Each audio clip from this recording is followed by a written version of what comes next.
The first time I woke up to my pot of food disappeared. I thought I'd eaten it and forgotten because I love food so much. But tell me why I decided to put flour all over my kitchen floor, only to wake up the next morning to see footprints that looked like that of a baby. Bearing in mind, I'm single, I live on my own, I've got no children. Story time. So I got a job in this town. I moved there and I rented this house. I lived out on my own, I'm single, I've got no children, like I said. So when I noticed this happened the first time, I chucked it down as I probably ate it and forgot because I love food so much. I never thought much of it. Then it kept happening again and again and again. So I went to work and I told my work colleagues. They laughed at me. They said, you love food too much. You probably ate it yourself without even remembering. So I didn't think much of it because I knew that what I've seen and what I saw all these nights is true and I've not eaten. I told my neighbors as well. They also laughed and mocked at me. Anyway, one midnight, I was really thirsty and I woke up to go get a glass of drink. I decided to open the pot and see if there is food left there.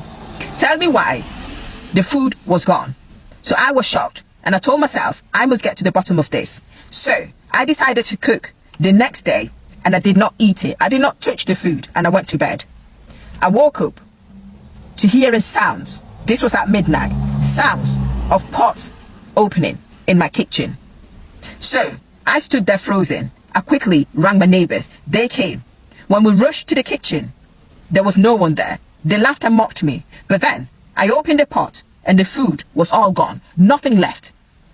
And I knew very well that I didn't touch that food. I cooked and I did not eat it. So my neighbors left and they said I probably ate it. Anyway, I decided to do exact same thing the next day. But then I decided to put flour all over the floor and I went to bed. I was woken up by banging sounds like cutlery coming from the kitchen. I stood still and I heard footsteps, faint footsteps. Then more noises of the pot opening. When I rushed to the kitchen the next day, I saw footprints that looked like that of a baby. I was shocked. I called my neighbors and showed them. They were equally shocked. Then I sat under the trap. I cooked again. This time I sat in one of my kitchen cupboards because I wanted to see what the hell was eating my food. I left the lights on because I wanted to see what it was. Come midnight, I hear footsteps, but then the lights turns off. I was shaking.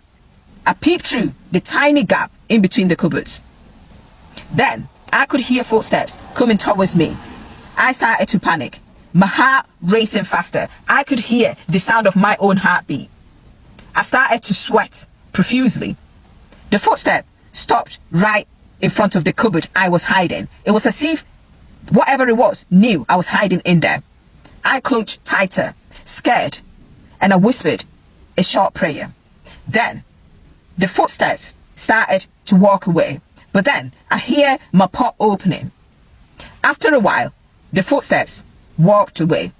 But the shocking part is that, tell me why I heard a voice that sounded like a child telling me, good night, sleep well.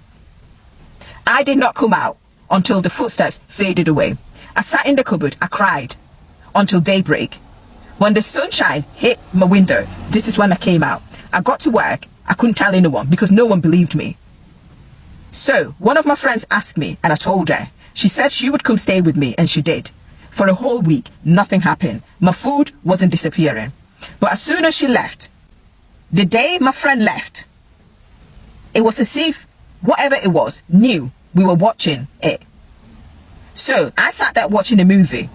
It was midnight because I thought whatever it was is gone. But tell me why I could hear something crawling on my kitchen ceiling. Very faintly. It was as if it didn't want me to know that it was there. I stood up to go check. I saw a piece of paper on my kitchen counter. When I opened it, what I saw shocked me.